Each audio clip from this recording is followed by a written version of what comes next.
Hey, you. Yeah, you.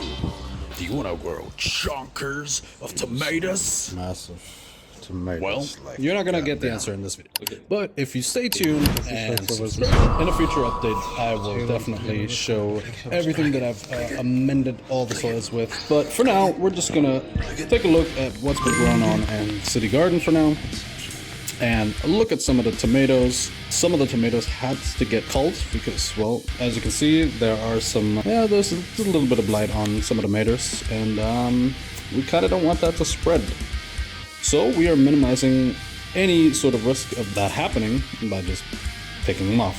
Overall, the tomato plants are looking quite fantastic. They have been stacking up thus far and are taking over a lot of weight on the trellis, which we will see in just a second. But for now, let's actually do what I just said and take off some of the blight issue tomatoes, as you can see. And now that we've taken them off, we should be good. So we're gonna put those on the pile of compost in the back and are waiting on the tomatoes to just, well, ripen up to be picked off.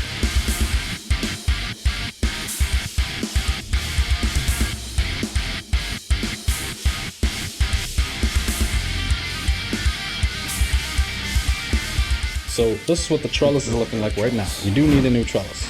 Let's get to the chonkers.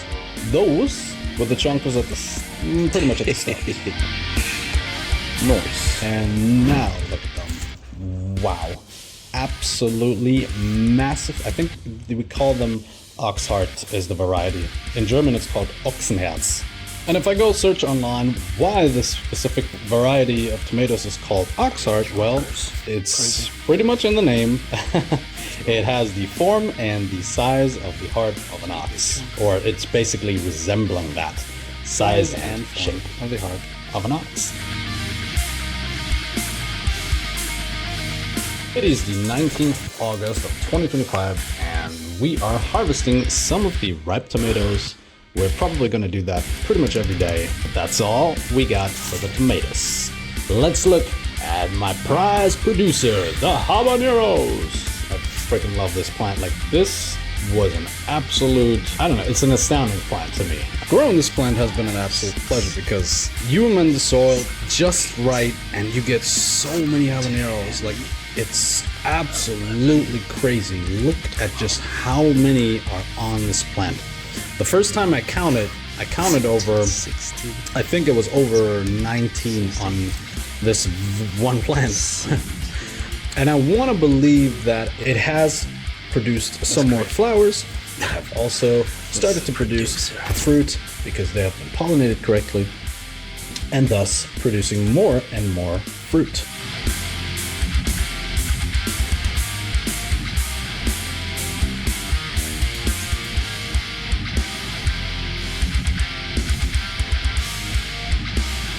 As we can see, they're starting to turn slightly yellow, which is their full ripe color. That's when we want to pick them off. I also do not want to pick them off too early because I want that spice, that sweet fruit taste.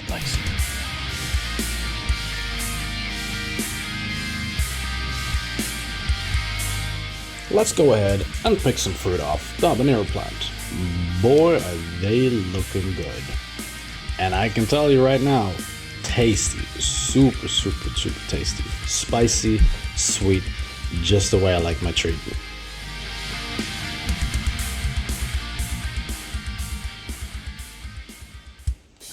Anyway, if you've made it this far in the video, please share your thoughts in the comment section, or even better, if you have anything that I could do better, that you know better, please let me know, because I'm always up to learning new things, trying new things, and getting, advancing my skills in gardening.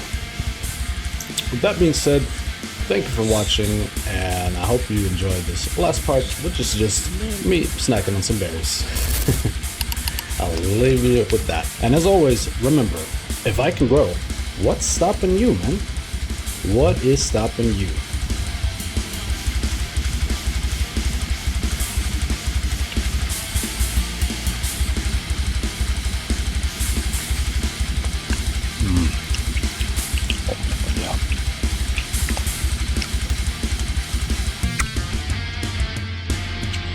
Circles with.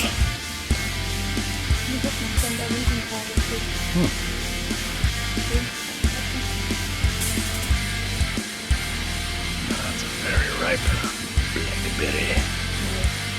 Thick one. Mm-hmm. Mm.